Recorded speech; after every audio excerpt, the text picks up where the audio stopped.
Makasih Pak Jeff, kita beri tepuk tangan dulu buat Pak Jeff ya.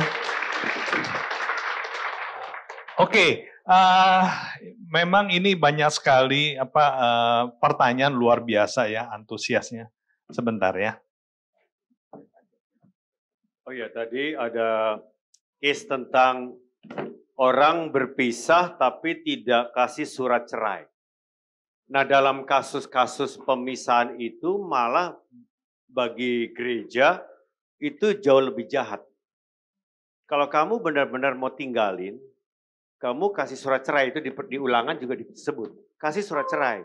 Daripada ditinggal terus jadi abandoned bener. Jadi ditinggal, nggak ditanggung jawabin, terus nggak di-clearin statusnya.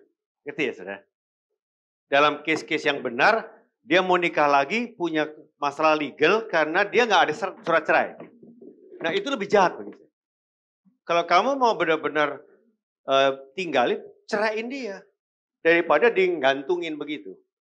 Nah itu juga kasus-kasus pemisahan yang seringkali sebetulnya itu lebih jahat dari perceraian malah. Ngerti ya saudara ya? Tahu konteksnya ya? Nah, jadi itu aja tadi tambahan buat kita yang belum saya sebut ya. Betul Pak Jeff ya? Jadi memang harus kasih surat cerai. Kalau kamu bercerai, jangan digantungin gitu. Kasihan yang ditinggalkan. Nah itu kita silakan kita masuk tanya. Ya, makasih ya. Jadi kita ada waktu sampai jam 12 tepat kita akan selesai ya. Saya akan coba ada 6 pertanyaan Kak Budi, Pak Jeff yang saya coba sampaikan ya dari Bapak Ibu yang sudah masukkan terlebih dahulu. Ya nanti kalau ada waktu kita tambah lagi. Nanti kita lihat kondisi waktunya bagaimana ya. Yang pertama. Bagaimana bila ada sepasang suami istri di mana pernikahan mereka adalah pernikahan kedua mereka. Sebelumnya pernah menikah, namun pernikahan yang baru ini hidup pernikahan mereka lebih baik dan lebih bertumbuh. Maksudnya pernikahan yang kedua lebih baik daripada yang pertama. Apakah mereka harus rujuk kembali ke pasangan mereka masing-masing?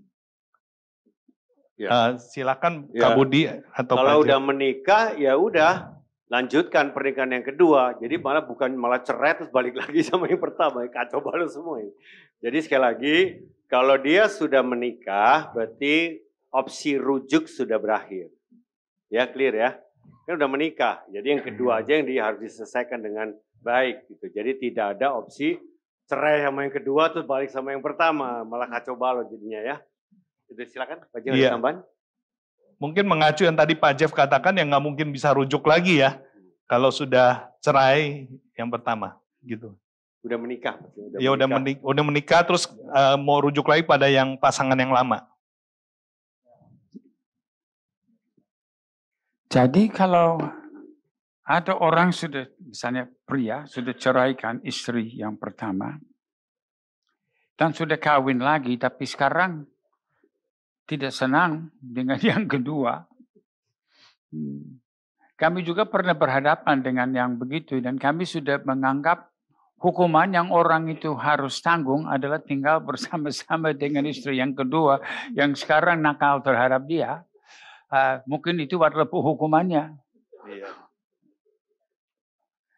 Tapi memang hanya satu solusi, bertobat. Iya. Oke, makasih. Cukup puas yang bertanya ini, ya.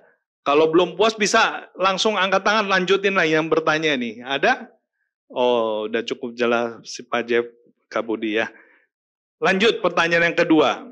Dalam 1 Korintus 7 ayat 8 ya, apakah sebenarnya ayat itu mengatakan untuk janda-janda yang ditinggal mati ya? Maksudnya bukan untuk semua janda ya, ataukah karena ayat 10 berbicara tentang orang yang diceraikan ya. Jadi maksudnya apakah itu sebenarnya cuma khusus untuk yang janda ditinggal mati atau janda yang ditinggal dalam kondisi ya seperti zina dan lain segala macam ya. Itu ayat berapa? 1 Korintus 7 ayat 8 tentang janda-janda.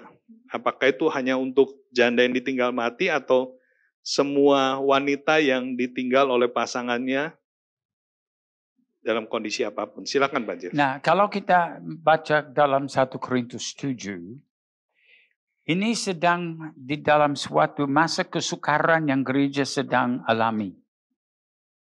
Dan Paulus memberi nasihat. Ini bukan perintah Tuhan. Dia hanya katakan kepada orang-orang yang tidak kawin, kepada janda-janda aku anjurkan. Bukan perintah Tuhan. Supaya baiklah mereka tinggal dalam keadaan seperti aku. Jadi Paulus yang menurut sejarah dia pernah nikah. Mungkin istrinya sudah meninggal. Memang tidak diceritakan di dalam sejarah. Tetapi waktu dia berkata, baiklah mereka tinggal dalam keadaan seperti aku. Jadi dia memilih untuk hidup sebagai orang single. Apalagi karena dia sudah tahu bahwa zaman mereka zaman kesukaran. Ini adalah zaman di mana penganiayaan besar terhadap orang-orang Kristen. Jadi kalau sudah mau membuat rumah tangga yang baru di tengah-tengah penganiayaan itu, mungkin keadaannya tidak tepat. Lebih baik kita betul-betul mengambil waktu bersama-sama dengan Tuhan. Jadi bukan perintah, karena dia lanjutkan di sini, bahwa kalau tidak menguasai diri, baiklah mereka kawin. Jadi dia ini hanya satu anjuran, akan lebih baik untuk kamu di dalam misalnya situasi dan kesukaran masa kini, jangan dulu nikah. Jadi bukan larangan untuk nikah. Iya, makasih Pak Jeff. Gimana yang bertanya ini, apa cukup jelas? Silakan. Ya, oke. Ya, makasih Kak Yusuf. Saya tanya ayat ini karena, nama saya Heri. Saya tanya ayat ini karena di ayat 8, 9, 10, 11 itu sepertinya kontradiksi.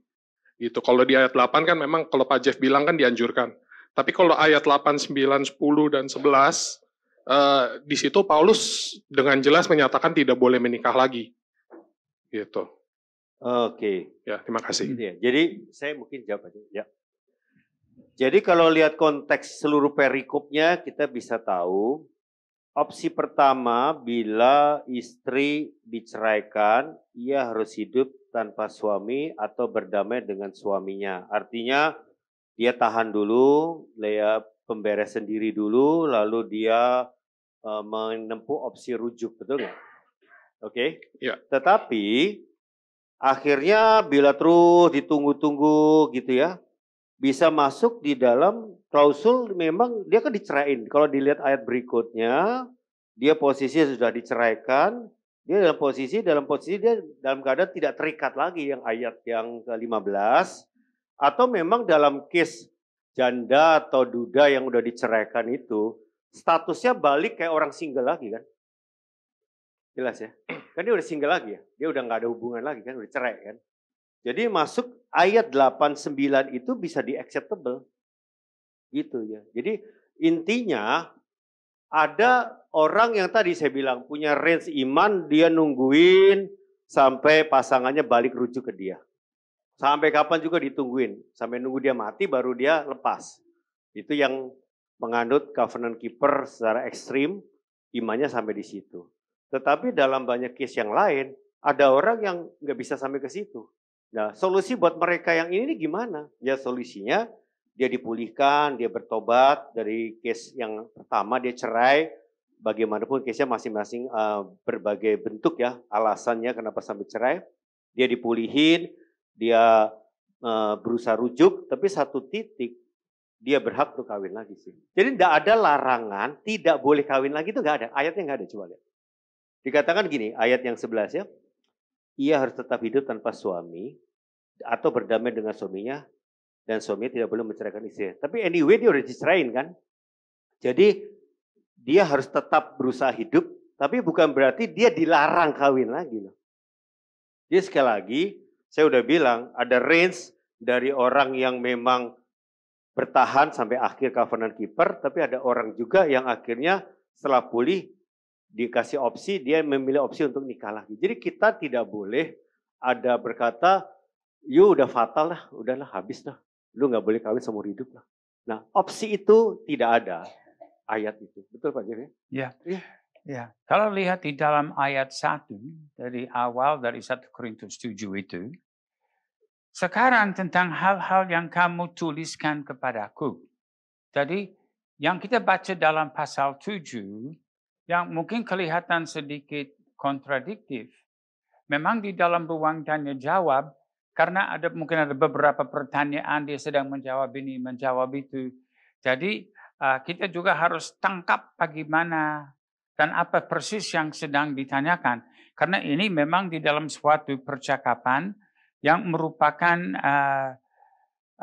satu ruang tanya jawab. Dan ayat 6 yang ayat-ayat sebelum yang Bapak sebut tadi, hal ini kukatakan kepadamu sebagai kelonggaran, bukan sebagai perintah. Jadi dia sedang memberi beberapa ucapan hikmat Tuhan yang dia tidak berani untuk mengatakan bahwa ini perintah Tuhan, tapi ini menurut hikmat yang dia terima, dia menganggap bahwa ini merupakan nasihat yang baik. Jadi dia memang sedang katakan, ya dalam keadaan sekarang sebaiknya jangan nikah. Tetapi kalau tidak bisa tahan, daripada jatuh lebih baik nikah. Jadi dia sedang mengisi beberapa pertimbangan di dalam jawabannya. Sebenarnya bagus sekali kalau kita juga bisa hadir di dalam seminar pada waktu itu, supaya kita juga bisa bertanya, Paulus bagaimana ini? Karena saya tahu di dalam ruang tanya jawab, kadang-kadang yang pertanyaan dari sini, mungkin pertanyaan Bapak, dan ada pertanyaan yang di sini, kita juga sedikit menjawab pertanyaan yang di sini, walaupun Bapak yang bertanya, dan orang yang sedang mendengar bisa menganggap itu sedikit kontradiktif. Padahal kalau kita punya waktu panjang untuk menggalinya, kita tidak akan melihatnya sebagai kontradiktif, tetapi kita melihat di dalam keadaan yang cukup kacau, ada banyak pertimbangan yang kita harus pikirkan. Mungkin saya kasih ayat yang jauh lebih tegas malah. Mungkin lebih sulit jawabnya. Matius 5:32. Daripada perikop 1 Korintus 7. Ini jauh lebih sulit. Tapi kita bisa harus memberi penjelasan, bukan? Tetapi aku berkata kepadamu, setiap orang yang menceraikan istrinya kecuali karena zina, jadi dia menceraikan dengan alasan yang lain ya. Mungkin berantem lah, konflik melulu gitu ya. Ia menjadikan istrinya berzina. Tetapi siapa yang kawin dengan perempuan yang diceraikan, ia berbuat zina. Artinya kesannya istri yang udah cerai dengan suaminya itu, atau suami yang ceraiin istrinya itu, nggak ada opsi kawin lagi. Kesannya begitu kan? Jadi dikatakan gini, ia menjadikan istrinya berzina, dan siapa yang kawin dengan perempuan, atau remarried itu si perempuan, yang diceraikan, ia berbuat zina. Oke? Ya, kalau lihat case gini, ini case sulit. Betul nggak? Memang ayat ini menjelaskan, you ribut, konflik melulu, dengan macam-macam alasan, terus cerai. Saya udah jelaskan, hampir dipastikan dua-duanya punya opsi salah. Siapa yang mengusulkan cerai, jangan dituduh lebih bersalah ya. Gitu ya, kadang-kadang dalam case-nya, yang nggak tahan sama ini, tapi dua-duanya salah lah dalam kasus sampai bisa cerai, oke? Nah, karena sembarangan cerai bukan karena alasan yang diterima, karena zina atau karena abandonment, maka perempuannya pun atau istrinya pun disebut berzina. Lu salah juga lah, kata intinya gitulah ya. Karena lu salah juga, you kalau kawin, ya lu kawinnya kalau sembarangan lu salah juga gitu. Dalam arti gitu kan, zina ya, oke. Tapi ada opsi pertobatan. Dia zina, emang salah kok. Dia salah sampai cerai, emang salah, udah clear ya. Kita nggak belain, tapi si salah ini ada opsi bertobat kan. Betul ya? Bertobat, lalu pulih, udah nyesel banget lah kesalahan yang pertama, terus akhirnya someday dia mau nikah lagi. Nah gitu loh. Gereja tidak berkata, fatal lah lu sekali salah sampai mati nasib lu kagak boleh kawin. Nah itulah yang gereja legalistik lakukan, menghukum. Orang yang pernah salah sekali di masa lalu pernikahan yang cerai, Terus fatal, nggak ada opsi dia bisa nikah lagi sampai mati. Nah itulah penghukuman bagi kelompok yang pernah cerai, itu yang saya singgung tadi. Nah itulah yang kaum legalistik lakukan dan akhirnya ya tidak ada solusi, udah nasib lah udah. Dan mereka ya bingung gitu ya. Ngerti ya saudara? Padahal di ayat-ayat lain kalau kamu tidak tahan ya nikahlah. Dalam catatan udah bertobat ya, udah pulih lah. Sekali lagi itu aja sih teman-teman. Anyway memang salah kok. Salah, dia salah. Dengan akibatnya cerai. Tapi si salah ini, si pendosa ini, kan bisa bertobat. Kalau bertobat terus diapain? Tetap gak boleh nikah lagi? Nah itu dia pertanyaan besar. Tetap bisa nikah lah. Kenapa dihukum gitu? Yesus saja gak hukum dia gitu. Ini dia Pak. Itu teman-teman ya. Pak, tapi boleh tanya lagi. Tapi kalau di sini si Paulus bilang memang ini perintah Tuhan. Tidak boleh menceraikan suaminya. Jikalau ia bercerai, ia harus tetap hidup tanpa suami atau berdamai dengan suaminya. Gitu. Dan seorang suami tidak boleh menceraikan istrinya. Dan terus kan Paulus bilang itu perintah Tuhan, Pak. Iya, tapi lihat konteks ayat tadi kan. Satu perikop itu kamu lihat gitu. Jadi sekali lagi gitu. Jadi opsi pertama memang dia tidak boleh cepat-cepat menikah lagi kan. Karena kesannya ada orang yang cerai lalu dia mau memang ada gantinya gitu ya. Nah itu yang nggak benar gitu. Meremehkan pernikahan dan gampang benar cerai gitu. Intinya gitu sih. Tapi intinya ya, sekarang jangankan ngomong korban lah ya. Jangankan ngomong korban. Anyway ada pelaku, emang brengsek nih suami. Atau istri ini brengsek bener lah ya. Sehingga ceraikan suaminya atau apa. Si brengsek ini adakah kemungkinan bertobat sungguh-sungguh? Ada dong. Walaupun pelaku nih, modus ya, brengsek gitu ya. Tapi apakah ada kemungkinan dia bertobat benar-benar? Ada lah. Kan kita nggak bisa hukum lu sekali brengsek sampai mati lu gocap brengsek gitu loh. Dan kita tolak kamu gitu. Enggak lah. Yesus pasti ampuni juga gitu. Ini intinya gitu loh teman. Jadi memang si jahat, jangankan korban. Kalau korban gampang lah kita bisa handle-nya. Si pelaku pun kalau dia bertobat sungguh-sungguh datang ke gereja, memang gereja memastikan dia harus bertobat sungguh-sungguh gak nih? Atau main-main atau tipu-tipu ya. Gak gampang juga kita memudahkan, tapi kita juga menerima dan mendampingi, melayani sampai make sure buah-buahnya. Dan memang udah berubah, udah bertobat. Ya opsi nikah lagi tetap ada lah. Jadi jangan sampai gereja menghukum lebih dari Tuhan kita. Tuhan aja bisa kasih opsi dia mengampuni, masa gereja gak ngampunin gitu. Dan fatal gitu, tolak dia. Nah itu aja sih. Itu spirit yang kita harus ambil sebagai tubuh Kristus atau gereja Tuhan. Itu aja sih teman. Ya jadi kalau orang legalistik, dia by the law, tapi enggak mau lihat sikon. Gitu-gitu ya. Gue gak mau tahu aja. Ini ayatnya begini, fatal. Nah itu yang bikin orang pendekatan legalistik yang menghukum. Jelas ya, clear ya. Intinya kita bukan jadi gereja yang cincai dan kompromi ya. Jangan salah paham ya. Kita benar-benar kebenaran dan kita mencek juga pertobatan sungguh-sungguhnya. Kita tidak sembarangan juga, intinya gitu. Tapi jangan sampai jadi hakim lah bagi saudaramu. Gitu. Ya, dalam 1 Korintus 7:15, sebenarnya dari beberapa ayat sebelumnya, Paulus menyebut contoh bahwa ada pasangan suami istri dan satu mencari percaya. Yang tidak percaya tidak senang bahwa dia punya partner, apa itu suami atau istri, sudah mencari orang percaya. Dan dikatakan ayat 15, kalau orang yang tidak beriman itu mau bercerai, biarlah ia bercerai. Dalam hal yang demikian, saudara atau saudari tidak terikat. Jadi yang ditinggalkan itu tidak terikat. Dia bebas. Tetapi kita melihat anjuran Paulus, kalau yang pasangan itu yang tidak percaya, tetap senang untuk tinggal bersama-sama, jangan ceraikan dia. Karena siapa tahu mungkin bisa menyelamatkan dia. Sebenarnya Paulus adalah pro rumah tangga yang dipulihkan. Tetapi bila mana dalam keadaan itu tidak mungkin ya, apa boleh buat.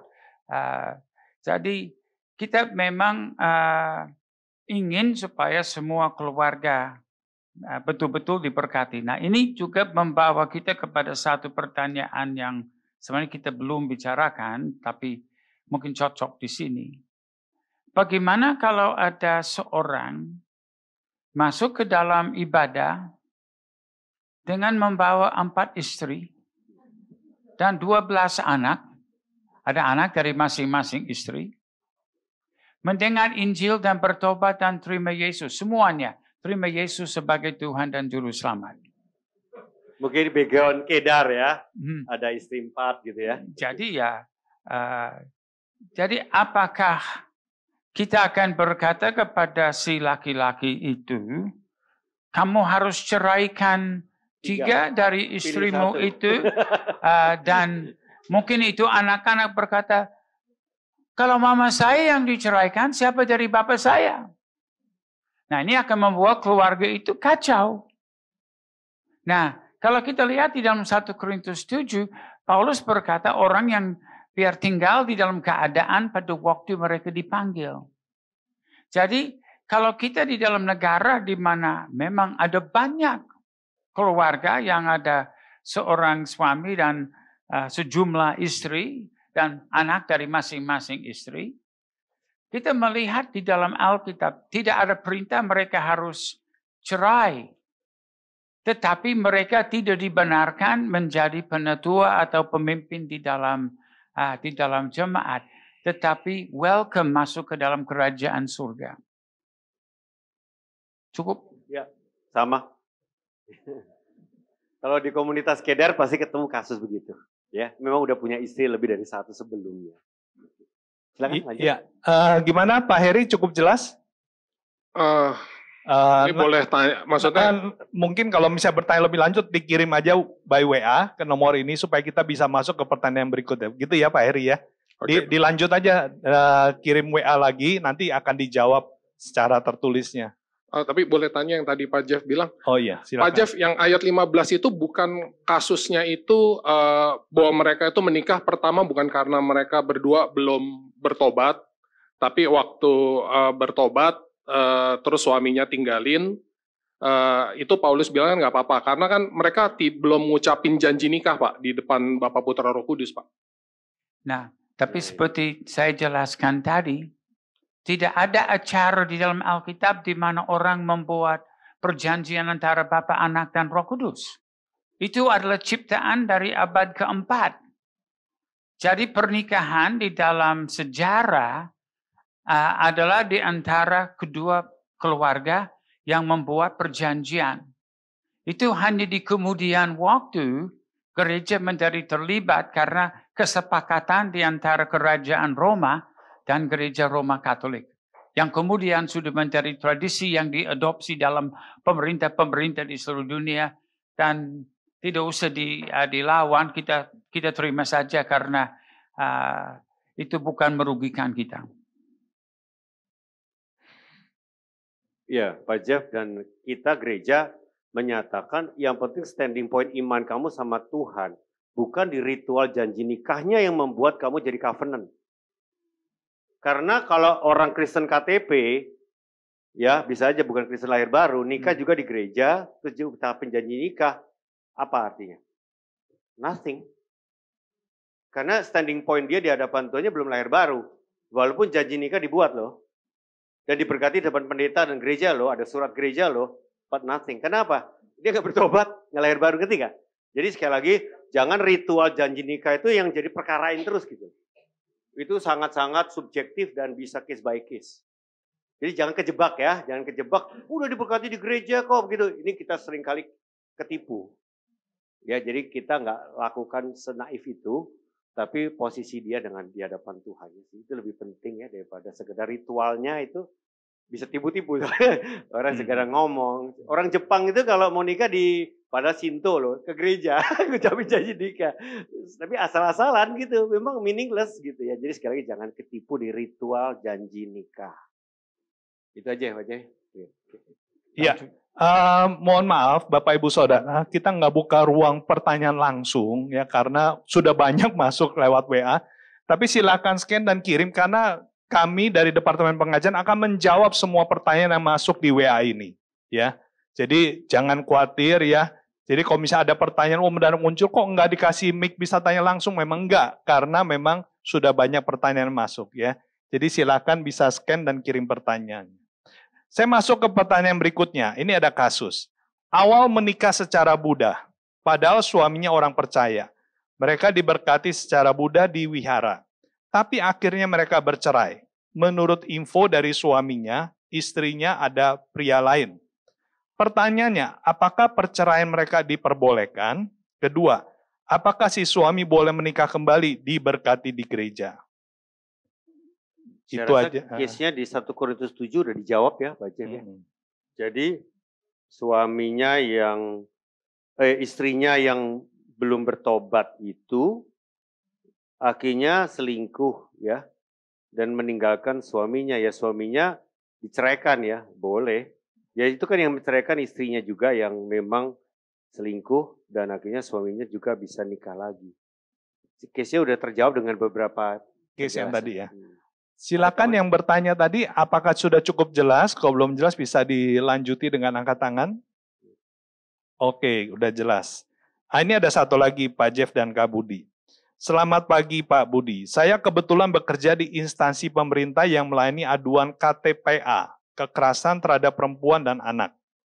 Izin menanyakan perihal case perceraian karena salah satu pasangan mengalami KDRT, bahkan kekerasan terhadap perempuan atau anak. Bila di dalam perselisihan tersebut tidak ada unsur zina, namun dari hal kekerasan tersebut berpotensi mengancam nyawa, bahkan berulang-ulang dialami oleh si korban, bagaimana pandangan Alkitab untuk hal-hal tersebut? Silakan. Nah, saya pernah harus tangani beberapa kasus seperti ini. Itu sangat sedih. Dan kami harus menasihati ibu itu untuk menyingkir dari rumah dengan membawa anak-anak supaya hidup istri dan hidup anak-anak tidak lagi terancam. Baru diusahakan untuk membuat konseling kepada suami yang sangat kasar itu, untuk dia menjadi sadar tentang perbuatan konsekuensinya, untuk coba membawa dia percaya kepada Tuhan. Tetapi kami tidak akan menganjurkan kepada orang dalam keadaan yang bahaya seperti itu untuk tinggal di dalam rumah. Nah, pada saat ini, saya punya anggota keluarga saya sendiri. Dari anak-anak dan cucu-cucu dari adik perempuan saya yang sudah mati dalam kecelakaan lalu lintas.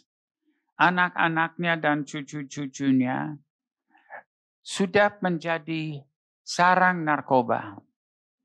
Dan saya dihubungi beberapa minggu lalu dengan Ibu Annette tentang 6 anak di dalam keluarga ini. Yang mereka dalam keadaan hidup mereka dibahayakan. Anak-anak kecil diberi narkoba dan mereka dalam keadaan malang. Saya sudah beberapa kali dikontak. Saya di sini di Indonesia, mereka di Australia yang dari Departemen Sosial. Minta tolong, ini keluarga harus dibantu. Anak-anak itu sudah diangkat dari keluarga itu dan pada saat ini disembunyikan, disebarkan di beberapa lokasi. Nah, saya pikir kasih Kristus mendorong kita untuk harus memelihara orang yang terancam seperti itu. Tidak berarti bahwa kita langsung berkata, oh ceraikan saja atau begitu. Karena terlalu banyak kasus di mana disuruh cerai begitu. Orang dalam keadaan seperti merasa sudah tidak ada harapan lagi, membunuh mereka dan membunuh diri sendiri. Jadi kita memang sebagai orang percaya, sebagai pelayan firman Tuhan, hamba-hamba Tuhan, kita harus melihat bagaimana kita dapat melindungi mereka yang hidup, membebaskan mereka dari berbagai bahaya, sambil kita berdoa dan berusaha supaya yang sedang membuat kejahatan itu betul-betul bertobat dan supaya supaya ada mujizat. Karena yang dalam keadaan begitu pasti akan memerlukan mujizat.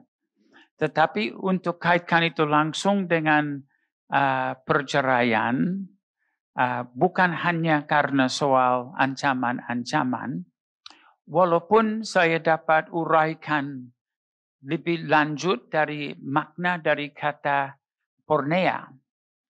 Karena porneia mempunyai pengertian yang luas. Yang di dalam keadaan di mana kita tidak tahu tentang imoralitas yang mungkin terjadi. Karena kita tidak punya kamera di kamar-kamar mereka. Tetapi kalau ada unsur imoralitas dan porneia sebenarnya cukup luas untuk meliput, mengcover keadaan-keadaan seperti itu. Tetapi itu boleh dikatakan adalah langkah terakhir yang kita mau cari. Yang pertama yang kita mau cari, pertobatan dan pemulihan. Iya, terima kasih. Bagaimana yang bertanya sudah cukup jelas? Kalau kurang jelas masih bisa? Oh iya, Ibu yang bertanya ya. Boleh mic-nya Pak Budiarto bisa dikasih. Silakan Bu, bisa berdiri dan perkenalkan namanya untuk bisa melanjutkan pertanyaan tadi. Terima kasih Kak Yusuf, Pak Jeff, terima kasih. Kebetulan dalam pelayanan yang pemerintah berikan Pak, memang ada rumah aman, disebut rumah aman yang diberikan oleh layanan pemerintah tersebut. Pertanyaan saya Pak Jeff, kalau ternyata karena memang akhirnya difasilitasi sampai ke kepolisian dan sampai layanan psikolog.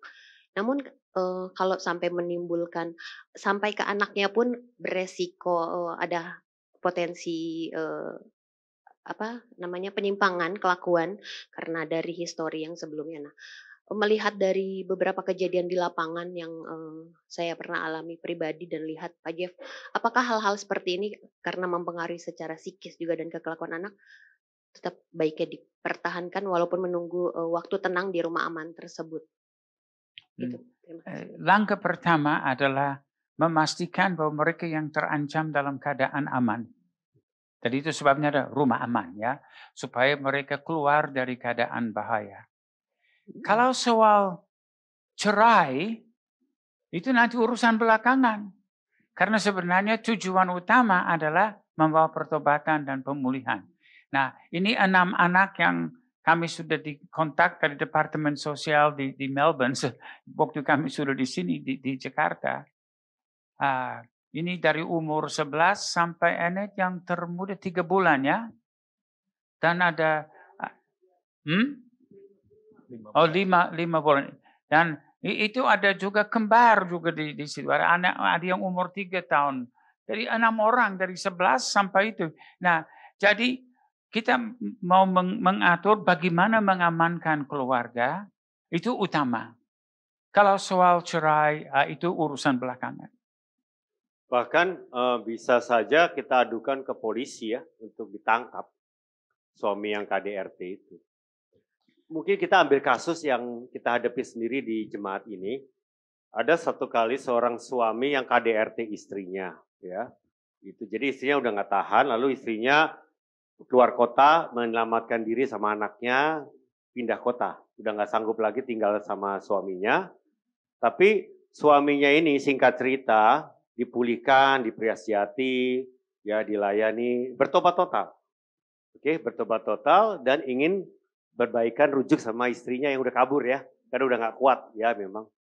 Tapi apa yang terjadi? Istrinya ketemu satu gereja yang mengusulkan ceraiin aja suami kamu. Akhirnya opsi mau baliknya nggak bisa, kan ya? Padahal suaminya malah udah kita layani dan udah bertobat nih udah. Tapi istrinya udah menutup pintu. Nah itu tadi, belum tentu harus opsi cerai, sabar dikit. Suaminya KDRT ini ada opsi bertobat. Itu pengalaman yang kita langsung lihat di gereja ya, karena itu jemaat.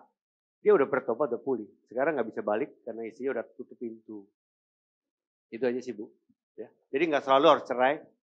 Usahakan pertobatan ya. Layani. Cukup jelas Bu?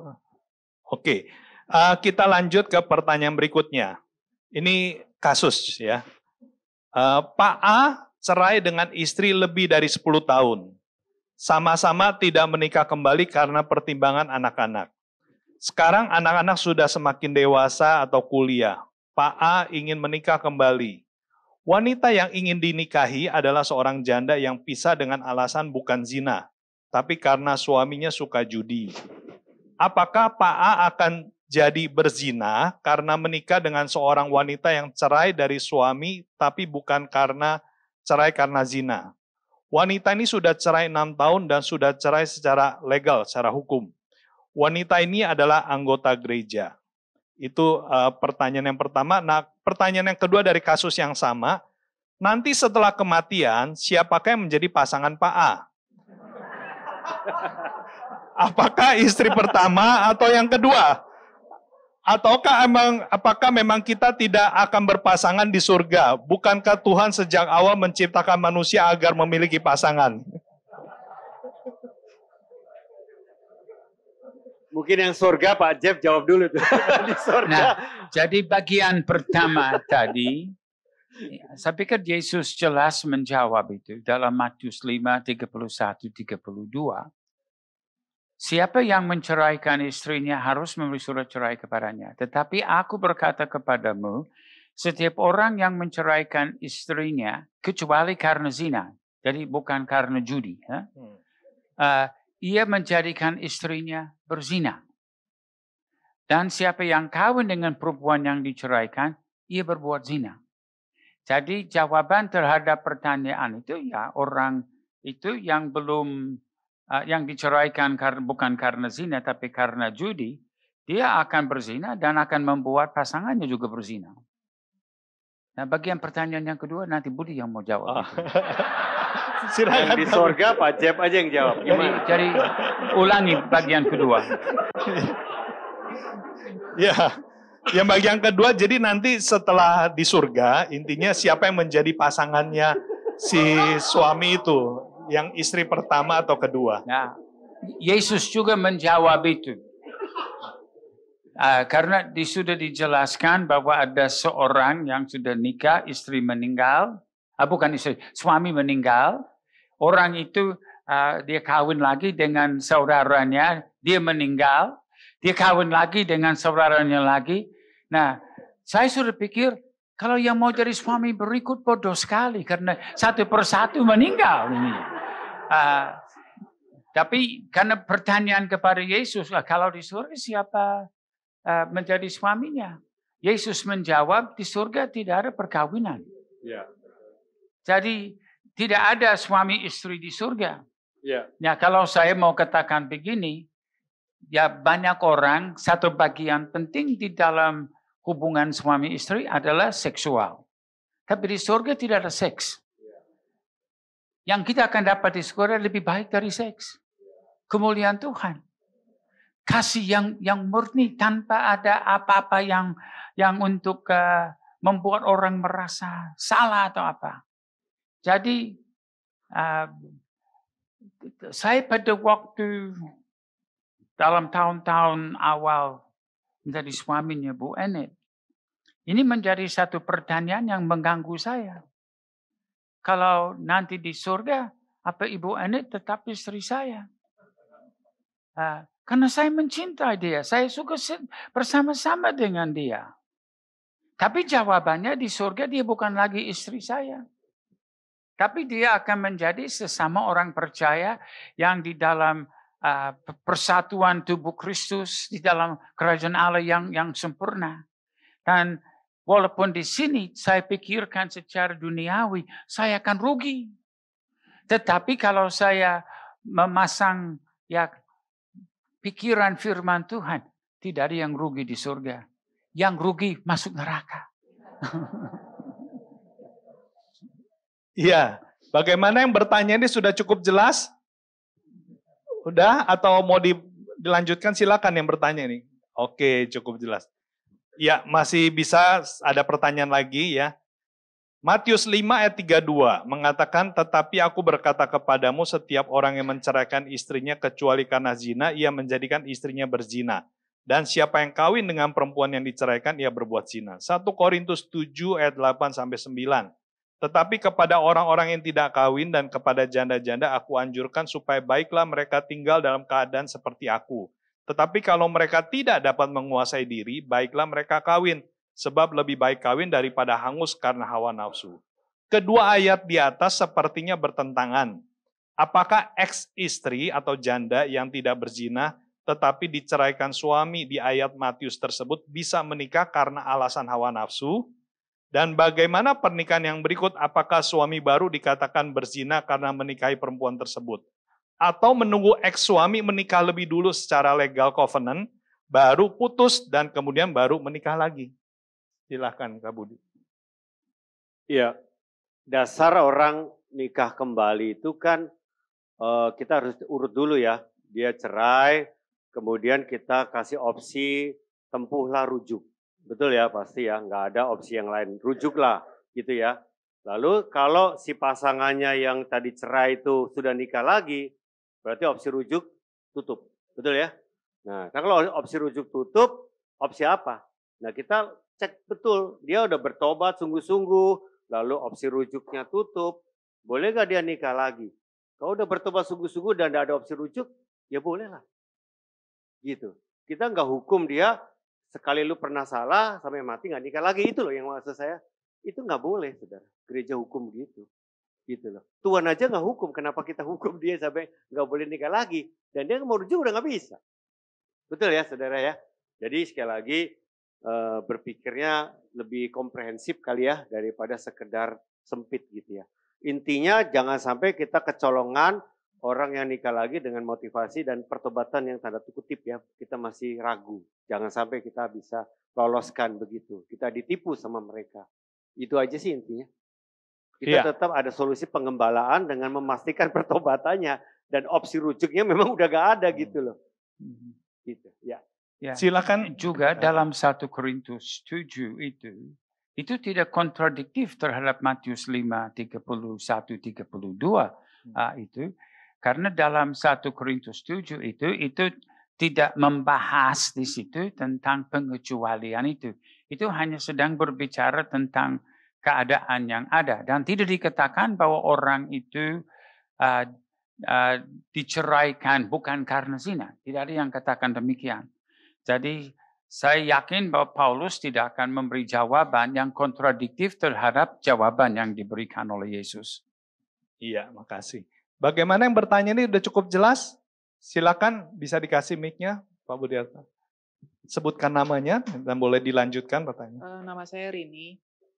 Kalau memang itu standing alone antara dua ayat itu, yaitu antara Matius dan Korintus, yang pertanyaan saya sebenarnya gini, di Matius itu yang berbicara Tuhan Yesus sendiri. Dia bilang, aku berkata kepadamu. Yang jadi pertanyaan saya adalah, ia menjadikan istrinya berzina, dan siapa yang kawin dengan perempuan yang diceraikan, ia berbuat zina. Ini Tuhan Yesus sendiri yang ngomong, jadi bukan Paulusnya. Tapi saya memang tadi mengaitkan dengan itu. Tapi itu oke lah, kalau secara legal tadi kan sudah, misalnya si suami sudah menikah lagi, putus, oke. Tetapi untuk si perempuan itu sendiri, mungkin saya tadi berjudi lah atau apalah ya. Nah, bagaimana perempuan itu? Apakah dia boleh menikah lagi? Kalau soal bertobat, saya rasa itu hal yang berbeda, Pak. Maaf ya, Pak. Itu hal yang berbeda. Tapi ini kan adalah, dia posisi adalah diceraikan, bukan karena zina. Apakah dia boleh menikah lagi? Karena ini Tuhan Yesus sendiri yang ngomong. Aku, kata Tuhan Yesus. Kalau perempuan itu menikah lagi, berarti dia berzina. Dan suami yang berikutnya, berarti juga berzina. Itu sih yang menurut saya, itu saya belum clear. Yang di Matius itu. Jadi alasan satu-satunya yang Yesus berikan yang membebaskan orang untuk dapat nikah kembali. Sebenarnya ada dua alasan, tapi yang satu utama di sini adalah karena yang pasangannya sudah berzina. Alasan yang kedua adalah pasangannya meninggal. Dan untuk dua hal itu dia bebas nikah kembali. Tapi kalau misalnya perceraian bukan karena sebab zina, dia tidak bebas untuk nikah kembali. Dia punya usaha adalah untuk menyelamatkan dan membawa kepada pertobatan pasangannya yang sudah ceraikan dia. Tapi kalau pasangannya setelah menceraikan istrinya, misalnya, sudah nikah kembali, berarti suaminya sudah berzina. Karena di dalam pernikahan keduanya itu setelah membuang istrinya, itu adalah zina. Karena dia tidak bercerai karena sebab zina, berarti pasangannya yang menjadi korban adalah bebas untuk nikah. Ya. Cukup jelas? Cukup jelas. Jadi kalau ada kata-kata Paulus bilang, ini aku bukan Tuhan, itu bukan berarti firmannya second level ya, bukan ya. Kalau bilang ini Tuhan bukan aku, maksudnya Tuhan pernah ngomong langsung. Tapi kalau ini aku ya bukan Tuhan, aku yang ngomong. Tapi firman Tuhan, ngerti ya? Jadi hanya karena Tuhan pernah singgung ngomong langsung, sama Tuhan tidak pernah singgung, tapi ini firman juga. Jadi sekali lagi, jangan pusing dengan klausul kata aku bukan Tuhan, Tuhan bukan aku, itu jangan diperdebatkan. Jadi sama aja semua firman Tuhan ya, clear ya. Gitu aja. Ya saya rasa itu aja, udah clear. Ya, jadi kalau misalnya yang penasaran mau melanjutkan pertanyaan tadi, kirim aja WA ya. Jadi lanjutin lagi via WA ya, supaya bisa dapat penjelasan menurut apa yang justru timbul setelah pertanyaan dijawab. Ada pertanyaan berikutnya masih bisa lagi nih Pak Jeff, Kak Budi. Kata janda dalam bahasa Inggris menggunakan kata widow, yang artinya janda ditinggal mati atau duda ditinggal mati. Bukan sekedar janda yang karena perselingkuhan dan lain-lain. Ini bagaimana? Ini yang sangat concern dengan urusan kata-kata nih Pak Jeff. Jadi mempertanyakan bagaimana? Apakah itu kita harus mengacu kepada hanya sekedar kata-kata? Jadi yang boleh disebut widow itu hanya yang ditinggal mati. Yang digunakan sebagai kata janda di sini adalah orang yang suaminya sudah mati. Bukan seperti yang kalau gaya di Sulawesi Tengah, seringkali digunakan istilah janda hidup. Maksudnya sudah diceraikan oleh suaminya dan dia tinggal seperti janda. Tapi bukan itu maksud janda di dalam yang ayat-ayat di Alkitab. Yang disebut janda di situ itu adalah yang suaminya sudah mati.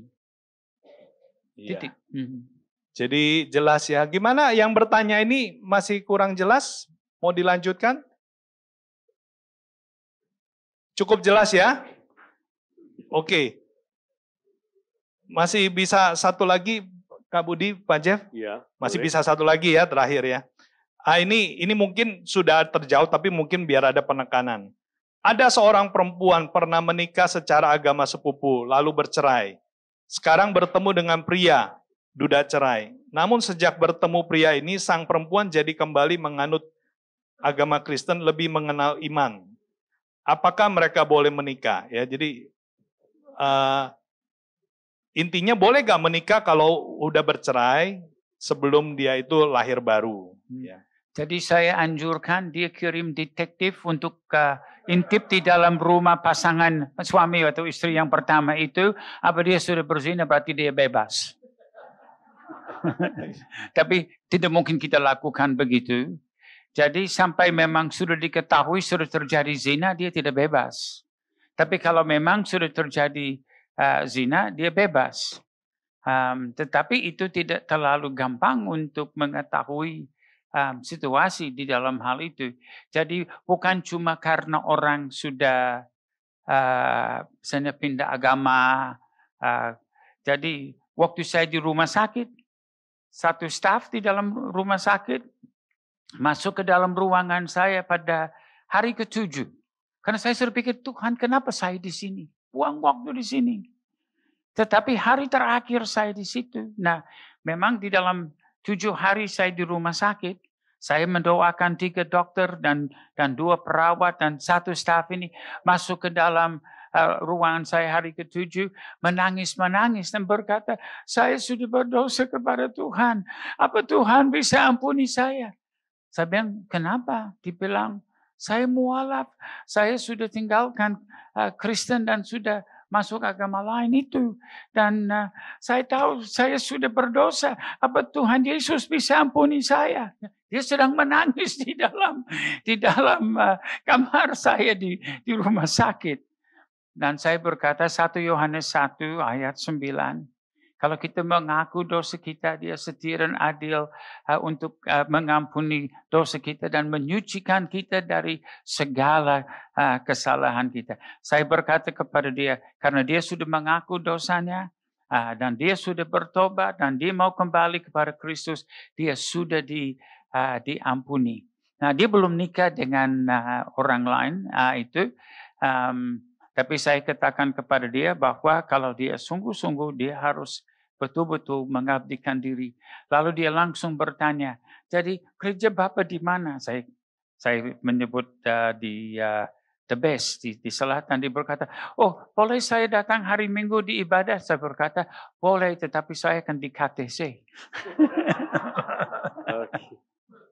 Ya, mungkin menarik kasus kalau orang pernah cerai sebelum lahir baru, ya, ini case-nya di situ disebut. Kalau ada orang yang di masa lalunya, background-nya belum lahir baru pernah cerai, itu sih sebetulnya mudah sih. Artinya itu masa lalu dia kan. Hidup kita dengan masa lalu ya hancur-hancuran ya, gelap ya, entah cerai, entah apalah, narkoba atau apa. Itu sih kita ringan, kis ringan ya. Sekarang dia udah lahir baru, udah diterima pengampunan dari Tuhan. Ya sekarang kita bicara ke depannya ya. Jadi kasus-kasus masa lalu sebelum lahir baru biasanya tidak memberatkan statusnya dia sekarang. Misalnya tadi, apakah dia boleh nanti jadi pemimpin, tapi cerainya dulu waktu dia belum lahir baru gitu. Itu kan case yang sudah lalu ya. Bagi kita case-nya beda. Sama dia udah lahir baru, terus cerai, itu beda ya. Ini dia dulu belum bertobat, cerai, sekarang udah bertobat, lahir baru, terus dia nikah dengan benar. Jadi case close yang lalu. Jadi jangan sampai tertuduh terus ya.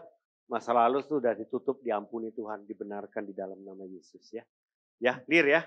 Jadi jangan tertuduh dengan masa lalu kita semua sudah selesai di kayu salib. Ya, dan jangan lupa bahwa nikah kembali itu bukan dosa yang tidak terampuni. Hanya satu dosa yang tidak terampuni. Walaupun orang sudah melakukan dosa dan dia mengaku dosa, misalnya dia sudah nikah lagi dengan pasangan yang sebenarnya tidak sesuai dengan kebenaran firman, dia harus tetap di dalam rumah tangga itu dan sekarang harus hidup setia kepada Tuhan di dalam keadaan itu. Jadi dia mungkin mengalami kesukaran, mengalami penderitaan. Itu sebab Paulus satu kali berkata, aku anjurkan jangan nikah kembali karena kamu akan mengalami kesusahan di dalam dagingmu. Jadi, tapi itu bukan dosa yang tidak terampuni. Jadi karena itu, ya kita sudah di dalam keadaan seperti itu. Kita sekarang harus memikul beban itu dan cari kasih karunia Tuhan, memberi kita kesanggupan untuk hidup dengan baik di hadapan Tuhan. Ya, mungkin saya mau tutup bahwa pernikahan kembali kalau tidak cermat bukan berarti lebih baik loh. Malah bisa blunder juga. Jadi sekali lagi bagi gereja ketika menangani pernikahan kembali memastikan apakah ini kehendak Tuhan, apakah ini benar-benar semua clear ya. Jangan sampai dia bikin kesalahan berikutnya ya. Atau bahkan tambah blunder akhirnya tambah hancur hidupnya. Ya sekali lagi kita harus cermati melayani orang yang mau nikah kembali. Jangan sampai salah keputusan. Ya, kita harus lebih cermat karena dia pernah salah di pernikahan pertama dan cerai gitu ya. Itu harus betul-betul dicermati aja. Ya, jangan sampai dia hancur lagi gitu dengan pernikahan keduanya. Padahal udah tua kan umurnya, udah nikah lagi, padahal umur juga udah lebih lanjut ya. Jangan sampai malah di usia yang berikutnya dia malah lebih salah, menderita tadi yang Pak Jeff bilang ya. Hati-hati, karena banyak motivasi di situ sih. Nikah lagi ini apa benar-benar kenapa? Itu mesti dicek betul, dilayani betul. Itu aja sih bagi kita ya. Tapi gereja tidak boleh langsung belum apa-apa menolak. Itu berarti kita nggak layani, malah kita nggak mau layani lebih tepatnya ya. Dan menolak, itu tidak benar. Gereja harus melayani setiap orang berdosa. Ya, itu aja. Terima kasih. Iya, silakan Pak Jeff. Ada kesimpulan lagi dari Pak Jeff? Dan juga ada info juga ya, bahwa kita itu dari Departemen Pengajaran, kita menyediakan sebuah link ya, untuk supaya Bapak Ibu Saudara juga bisa bertanya apa aja. Bukan tentang soal divorce remarriage ya, tentang Alkitab, tentang doktrin-doktrin yang selama ini mungkin kepingin tahu standing point-nya Abalov seperti apa ya. dengan nanti adalah men-scan, nanti ini akan langsung masuk kepada email ya. Jadi ini bisa difoto ya. Nanti akan ada juga di ibadah juga akan ditampilin ya.